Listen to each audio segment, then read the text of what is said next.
الحمد لله رب العالمين.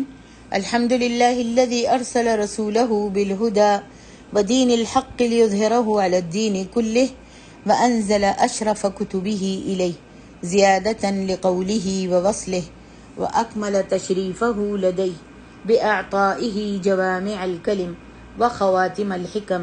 اللهم صل على محمد وعلى آل محمد وأصحاب محمد وأتباع محمد وبارك وسلم تسلیما کثیرا. السلام علیکم ورحمۃ اللہ وبرکاتہ.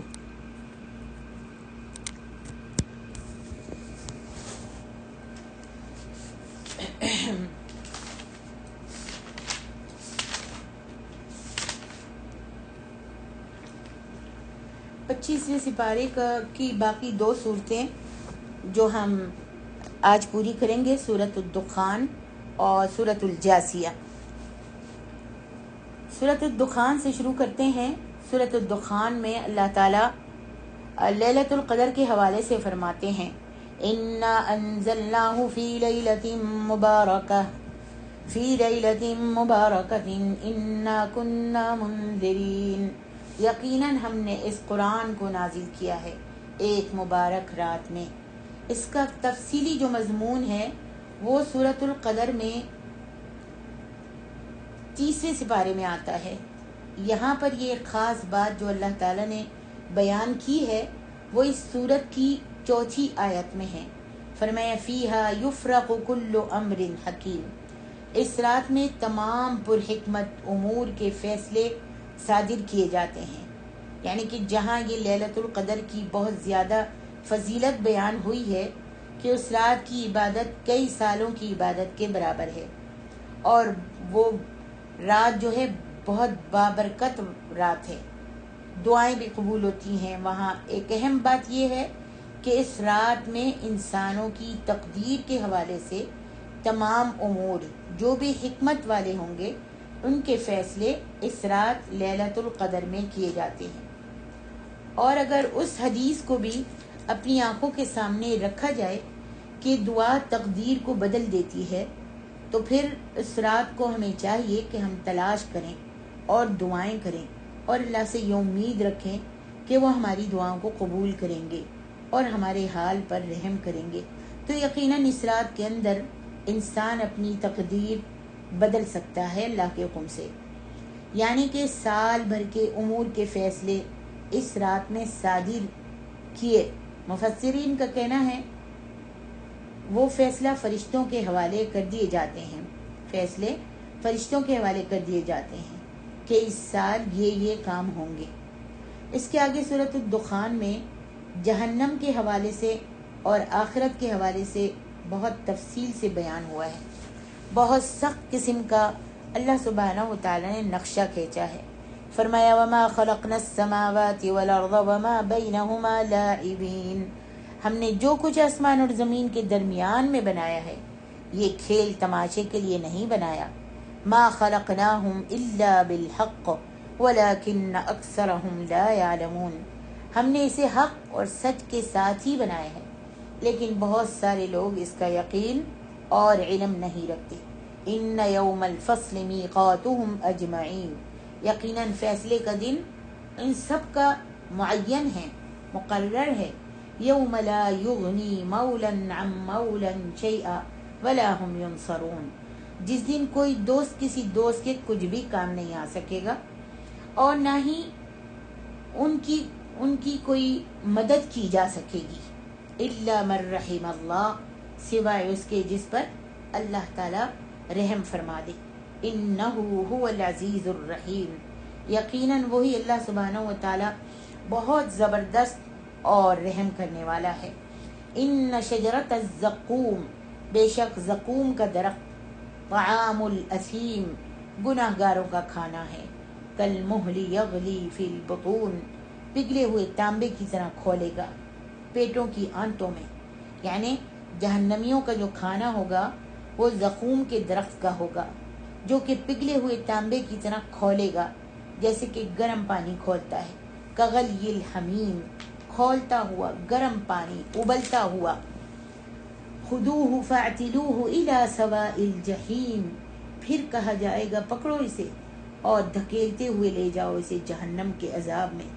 ثم صبوا فوق رأسہ من عذاب الحمیم، پھر انڈیل دو اس کے سر کے اوپر سے کھولتا ہوا پانی کا عذاب. ذق، پھر کہا جائے گا کہ اب چکھو اس عذاب کا مزہ.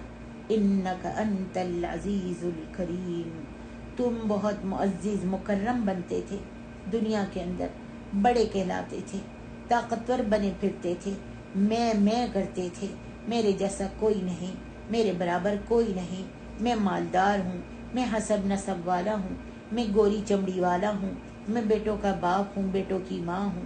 اب یہ ذلت والا عذاب تم چکھو. ان ھذا ما کنتم بہ تمترون، یقیناً یہی وہ چیز ہے جس کے بارے میں تم شک کرتے تھے جب تمہیں دنیا میں بتایا جاتا تھا، نصیحت اور وصیحت کی جاتی تھی، قرآنی آیات بتائی جاتی تھی کہ قیامت قائم ہوگی اور تم دوبارہ اٹھائے جاؤ گے اور وہاں پر تمہارا حساب کتاب بھی ہوگا، پھر جنت اور جہنم کا فیصلہ بھی ہوگا، تو تمہیں یقین ہی نہیں آتا تھا. تو اب یہ دیکھو، لو ذق، یہ وہی عذاب ہے جس کو تم نے چکھنا ہے، جس کا تم سے کہا جاتا تھا. اس کے آگے اللہ اکبر، جس کا تم کو کہا جاتا تھا ذق انک انت العزیز الکریم، اب اس کو چکھو اور اس کے مزے لو. اس کے آگے جنتیوں کا، متقین کا بیان آتا ہے. اللہ تعالیٰ فرماتے ہیں ان المتقین فی مقام امین. اللہ اکبر، اللہ ہمیں عذاب جہنم سے بچائے اور ہم کو متقین بنا دے. فرمایا بے شک جو متقی لوگ ہیں وہ بڑی امن کی جگہ پہ ہوں گے. فی جنات وعیون، باغات اور چشموں میں ہوں گے. اللہ اکبر. یلبسون من سندس واستبرق متقابلین، باریک اور موٹے ریشم کا لباس پہنے ہوئے ہوں گے، ایک دوسرے کی طرف رخ کیے ہوئے ہوں گے. کذالک وزوجناہم بحور عین، اور اسی طرح ہم ان سے بیاہ دیں گے. کس کو بیاہیں گے؟ بڑی بڑی خوبصورت آنکھوں والی حوروں کے ساتھ. یدعون فیہا بکل فاکہۃ آمنین. اللہ اکبر. وہ طلب کریں گے اس میں ہر طرح کے پھل اطمینان کے ساتھ، ہر طرح کے پھل فروٹ مانگیں گے. یعنی جنت میں جس طرح کے پھل کی وہ تمنا کریں گے وہ ان کو دیا جائے گا، وہ اس کو حاصل کر لیں گے. لا يذوقون فيها الموت الا الموتة الاولى ووقاهم عذاب الجحیم. وہ نہیں چکھیں گے دوبارہ موت کو، یعنی ایک دفعہ جب موت آئے گی تو دوبارہ وہ موت کو نہیں چکھیں گے سوائے اس پہلی موت کے. اور اللہ سبحانہ و تعالیٰ نے انہیں بچا لیا ہے جہنم کے عذاب سے. فضلا من ربک ذلک هو الفوز العظیم، یہ اللہ کا ان پر فضل ہے اور یقیناً یہ بہت بڑی کامیابی ہے. جنت کے حوالے سے اللہ تعالیٰ نے بیان کیا کہ جو لوگ متقی ہیں، ان کی اللہ کی راہ میں قربانیاں دینے والے ہیں، نیکی کی راہ پر چلنے والے ہیں، اللہ اکبر، اللہ اور اس کے رسول کی فرما برداری کرنے والے ہیں، نبی کا اسوہ حسنہ کو اپنانے والے ہیں، ان کا ٹھکانہ جنت ہے، جہاں انہیں حوریں بھی ملیں گی، باغات بھی ہوں گے، چشمے بھی ہوں گے، اور ان کی مرضی کی زندگی بھی ہوگی، ان کی مرضی کے مطابق زندگی بھی دی جائے گی. اور سب سے بڑا غم اور پریشانی جو انسان کو اس دنیا میں آتی ہے وہ موت کی صورت میں آتی ہے. تو اس کا بیان ہے کہ جنت میں انہیں دوبارہ موت بھی نہیں آئے گی. اللہ اکبر. وہ عیش و آرام والی زندگی گزاریں گے. سبحان اللہ. اب آگے سورۃ الجاثیہ شروع ہو رہی ہے، جس کے اندر اللہ سبحانہ و تعالیٰ نے آخرت کی زندگی کے بارے میں تذکرہ کیا ہے اور قبر سے اٹھائے جانے کے حوالے سے تذکرہ کیا ہے. کیونکہ یہ مکی صورتیں ہیں اس لیے ان میں یہ مضامین زیادہ ہیں، تو ان میں جنت جہنم کا بیان زیادہ ہوگا اور آخرت کا بیان زیادہ ہوگا، توحید کا بیان زیادہ ہوگا. تو اس لیے ان صورتوں کے مضامین بہت ملتے جلتے ہیں. ہمارے لیے تو ہر آیت ہی بہت عظمت والی ہے اور بہت ہی مفید ہے. بہرحال ہم کوشش کرتے ہیں کہ جو آیات منفرد ہوں اور ان کا مضمون خاص ہو تو بس ان کو ہی آپ بیان کرتے ہیں۔ اللہ تعالیٰ فرماتے ہیں وَقَالُوا مَا هِيَ إِلَّا حَيَاتُنَا الدُّنْيَا نَمُوتُ وَنَحْيَا، وہ لوگ کہتے تھے کہ یہ جو دنیا کی زندگی ہے اس میں ہم خود ہی مرتے ہیں اور خود ہی جیتے ہیں۔ وہ کیا کہتے تھے؟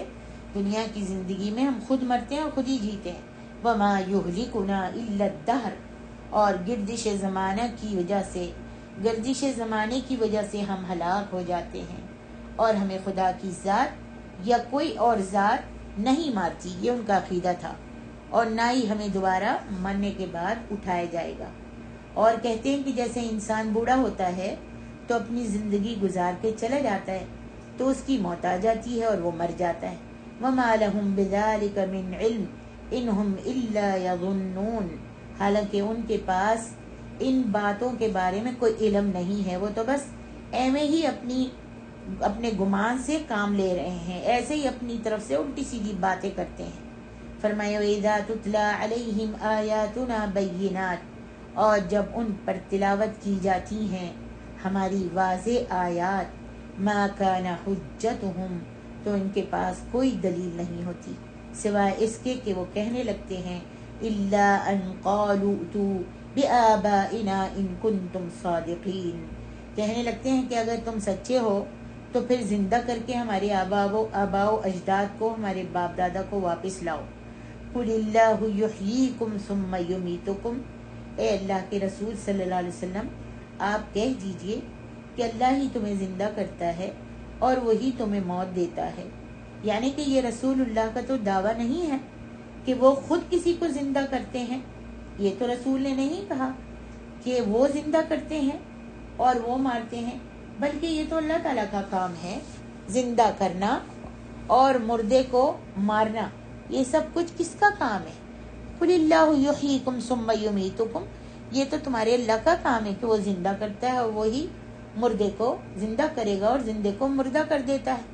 ثُمَّ يَجْمَعُكُمْ إِلَى يَوْمِ الْقِيَامَةِ، پھر وہ اللہ تعالیٰ تم سب کو قیامت کے دن جمع کریں گے، لا ریب فیہ، جس میں کوئی شک شبے کی گنجائش نہیں ہے، وَلَكِنَّ أَكْثَرَ النَّاسِ لَا يَعْلَمُونَ، لیکن اکثر لوگ نہیں جانتے۔ قربان جاؤں اللہ کے اس فرمان کے، اس قرآن کے۔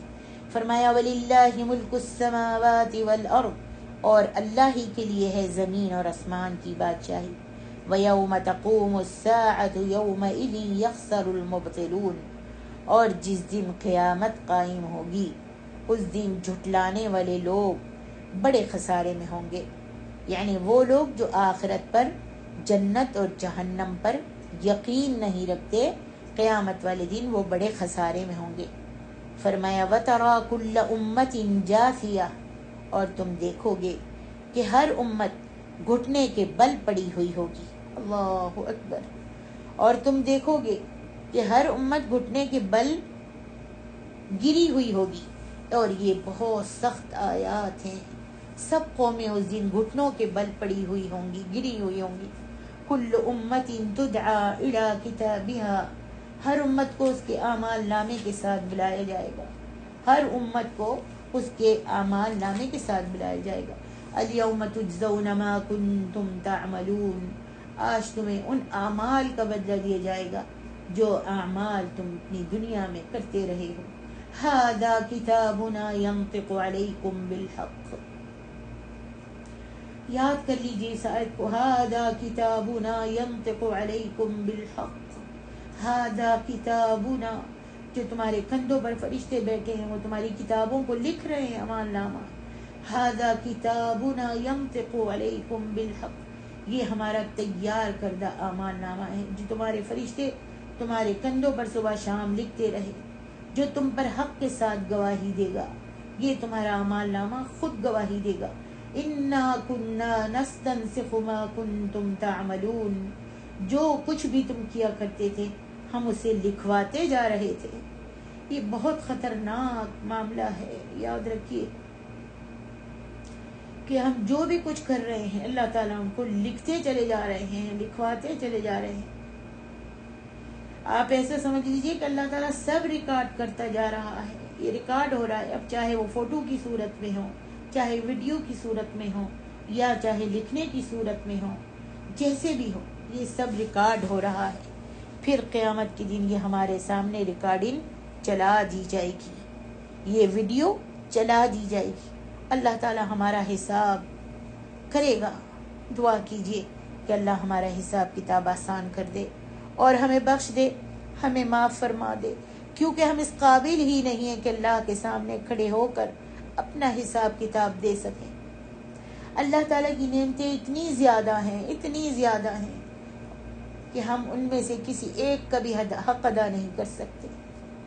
غور کریے اپنے چاروں طرف، اپنے جسم پر کتنی نعمتیں ہیں اللہ نے ہم کو دی ہیں، کتنی نعمتیں ہیں جن کو ہم رات دن استعمال کرتے ہیں، کتنی نعمتیں ہیں جن کو ہم کھاتے ہیں، کتنی دنیا ہے جس کو ہم اپنی آنکھوں سے دیکھتے ہیں. اس نور کو، اس خوبصورت دنیا کو، ان باغوں کو، ان محلات کو، کتنی بڑی دنیا ہے اور کہاں کہاں ہم ان قدموں سے چل کر جاتے ہیں. غور کیجیے، اپنے چاروں طرف نظر دوڑائیے، آپ کو اللہ کی نعمتیں ہی نعمتیں نظر آئیں گی. اور ہم ان ساری نعمتوں میں سے اس کا ایک نعمت کا بھی اس کا حق ادا نہیں کر سکتے. تو ہماری کیا اوقات ہے حساب دینے کی، کیا اوقات ہے حساب دینے کی، کیا اوقات ہے اللہ کے سامنے کھڑے ہونے کی، کیا اوقات ہے کہ ہم اپنے نبی کو اپنا منہ دکھائیں گے جو ہمیشہ گناہوں میں ملوث رہے، جو ہمیشہ ناقدری اور ناشکری کے الفاظ ادا کرتے رہے. اللہ سے دعا کرنی چاہیے کہ وہ ہمیں معاف فرما دے، ہمیں بخش دے اور ہم سے حساب نہ لے. نبی علیہ الصلوۃ والسلام ہمیشہ یہ دعا مانگا کرتے تھے، اللہم حاسبنی حسابا یسیرا، اللہم حاسبنی حسابا یسیرا. اے اللہ ہمارا حساب آسان فرمانا. اور ہم سب کو بھی اس دعا کو یاد کر لینا چاہیے اور کثرت سے یہ دعا جو ہے مانگنی چاہیے اور ہمیشہ اللہ سبحانہ و تعالیٰ سے ڈرتے رہنا چاہیے، کیونکہ اگر اللہ نے ہم سے حساب کیا تو ہم کسی بھی چیز کا حساب نہیں دے سکیں گے. اللہ ہمارا سب کا حساب آسان کرے اور گناہوں سے بچنے کی توفیق عطا فرمائے. آج ہمارا الحمدللہ 25واں سپارہ ختم ہوتا ہے. الحمدللہ اللہ تعالیٰ قبول و منظور فرمائے، اور اگر کوئی خطا ہو گئی ہے تو اللہ معاف کر دے اور ہم سے اس کا حساب نہ لے. سبحانک اللہم و بحمدک، اشہد ان لا الہ الا انت، استغفرک و اتوب الیک.